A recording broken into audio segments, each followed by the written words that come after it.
McGillicuddy and Murder's Pawn Shop, Season 2, Episode 10, Prisoners of the Estate Room.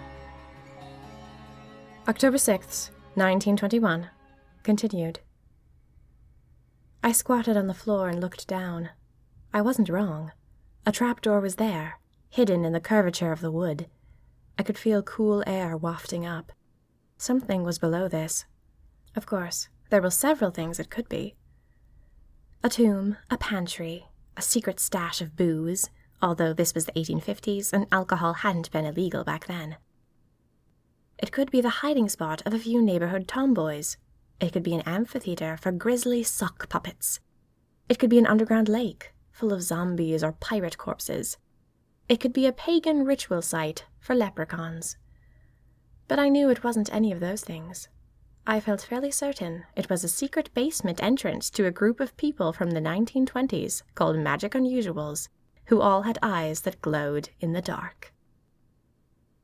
I tugged at the nail and the trapdoor rose. "Brilliant," Ariana said, and I took a deep breath. As the trapdoor lifted, the smell of rose and mahogany and rich sea salt rose to meet me.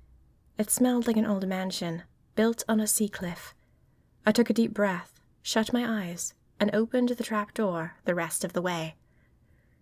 "Why are your eyes shut?" Ariana asked. "Because I wanted to be there so badly," I said. "Go ahead and look." I opened my eyes. I found myself looking down at a staircase built of stone, with letters carved into its blue-green surface. "You are entering the secret home of Magic Unusuals," the letters said. "Enter at your own risk." I felt quiet and elated all at the same time. Enthusiasm eventually won, and I stood up with a squeal.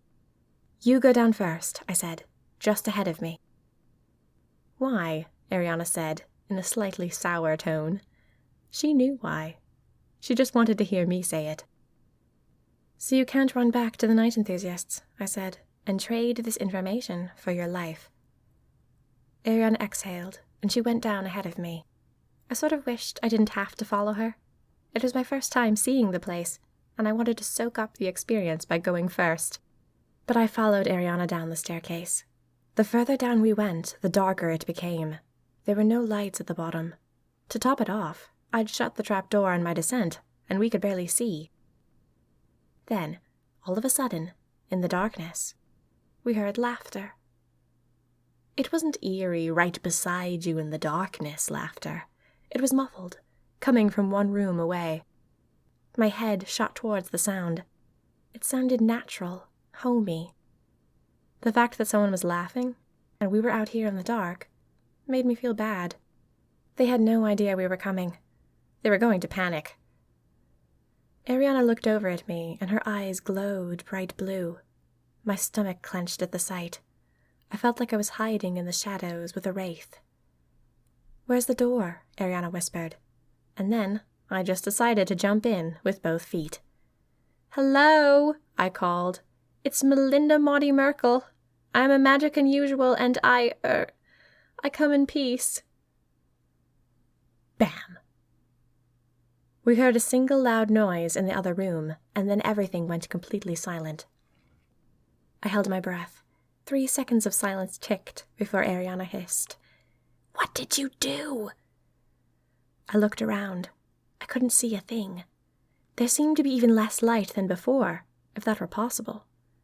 "They're going to stab us in the dark," Ariana said. "Oh, for heaven's sake," I said. I wished she'd stop talking. I couldn't hear anything, and I wanted to be able to hear even the faintest scratches. Then, all of a sudden, I heard a voice shout, right in front of me, "Now!" Lights snapped on. Arms reached out and grabbed Ariana and I. I yelped and struggled. We were surrounded. 15 or 20 Magic Unusuals had teleported into the corridor with us, and now everything was brightly lit. Someone held my arms firmly behind my back. Ariana was being constrained in the same way. A young man stepped forward, one side of his face lit in the light of a lantern.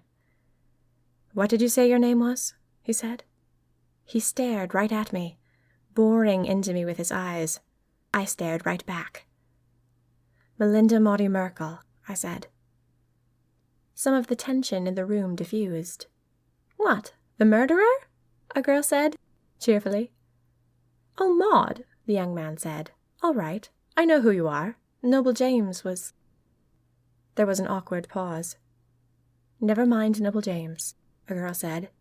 We trust you, Maud. You're all right. I mean, I suppose you're all right. We'll have to keep you in the estate room until Mr. McGillicuddy explains how you got here. No one was told you were coming.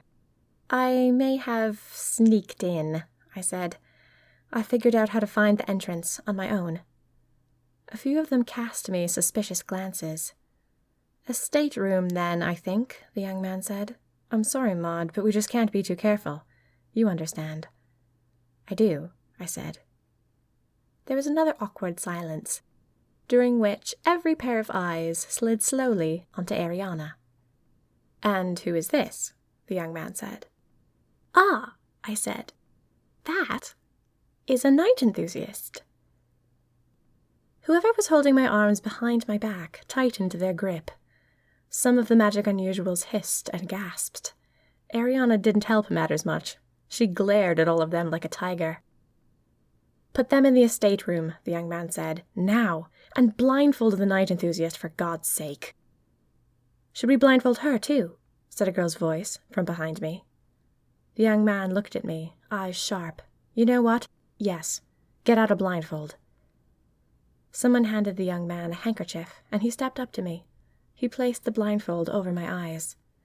I don't know what you were thinking, coming here like this, the young man said. But I think you're absolutely mad.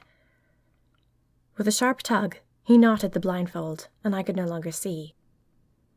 And with that, Ariana and I were ushered, blindfolded, to the estate room. What happened after that? I have no idea.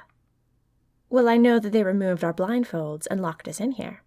The reason I don't know what happens next is that I'm currently living it. I'm camped out on the floor, scribbling away.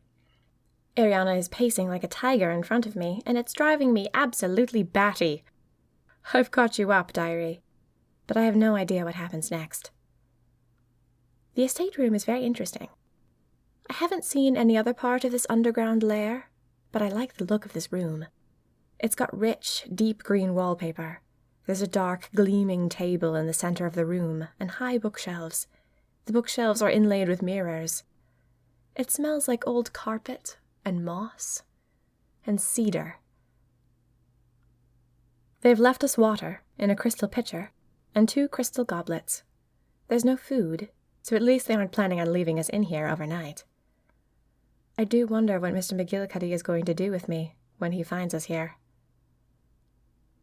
Let us recap, diary, since I am in a contemplative mood. I am now more or less sure what murder objects are. They are anything that was present at the scene of a murder. Magic unusuals can use them to return to the scene of a crime. How that magic works exactly, I don't know.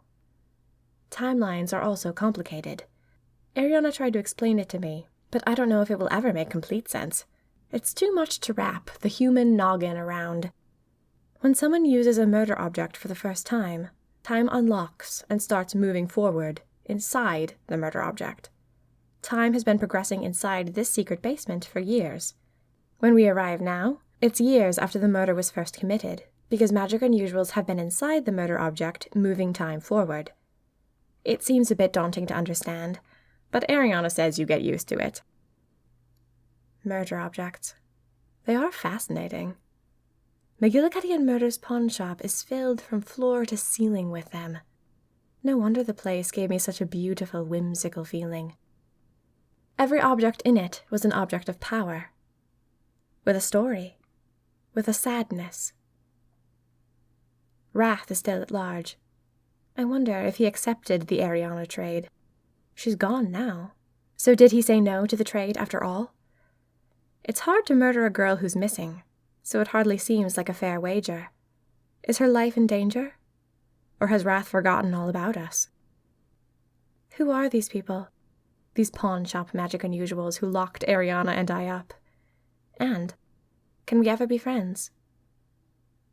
I am not sure, but I remain yours forever, Maud.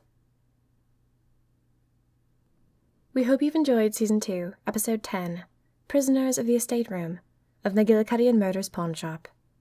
McGillicuddy and Murder's Pawn Shop is written and performed by Minerva Sweeney Wren. All rights reserved. If you enjoyed this podcast, please consider taking a moment to share it with your friends.